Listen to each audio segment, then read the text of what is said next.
Hi there, this is Clark Huggins, creator of Reckless Deck. And what we have for you today is a little bit of a special installment because you got a prompt yesterday from my son Graydon, and yes, that was a real video and those are real prompts, and we'll deal with that later. But today is April Fool's Day, and that means we have a little bit of a special episode for you today. And so for April Fool's Day today, we are going to do a special prompt for creating a fool from the tarot deck. Okay, and I have a special fool creating mini deck that I've all laid out. But before that, I want to talk about the fool from tarot. And I'm no kind of tarot expert here, but from what I do understand, the fool card in tarot indicates that you are going on some kind of a journey, or that you are embarking on a new endeavor, or that you're heading in a new direction. And within that, there is implied a certain amount of naivete, or beginner's luck, or the sort of innocence of stepping into something new, or heading in a new or unknown direction.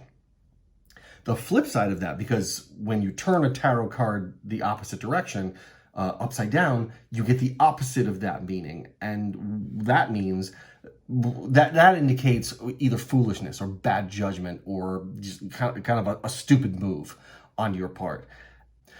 I can't resist in this challenge of stepping kind of outside of tarot and mentioning the fact that Shakespeare is full of awesome fools.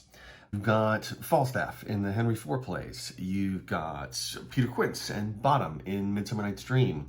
You've got Autolycus in The Winter's Tale. And you've got the Fool, the actual Fool, in King Lear. There's like hella great fools in Shakespeare. And you could choose to go in this direction and create a Shakespearean style fool if you wanted to. Okay, enough. Let's pull some cards and see what we get. All right, your first prompt for your fool is horns. Horns for your fool. Falstaff would be very happy with this one. Your next prompt for your fool is a blunderbuss.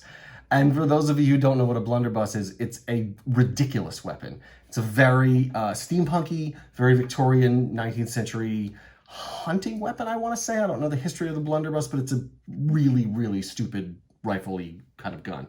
And I'll throw up a picture of a blunderbuss here for you so that you can see what that looks like.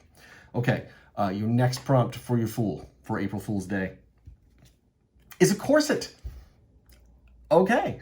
I am feeling the urge to go double costume on this. So let's see what we get. Religious or clerical attire. That's brilliant. In terms of going with a corset, I want to see that real bad. And your final card, your final prompt for your fool is a musical instrument, which is very, very, very fooly. So there you go.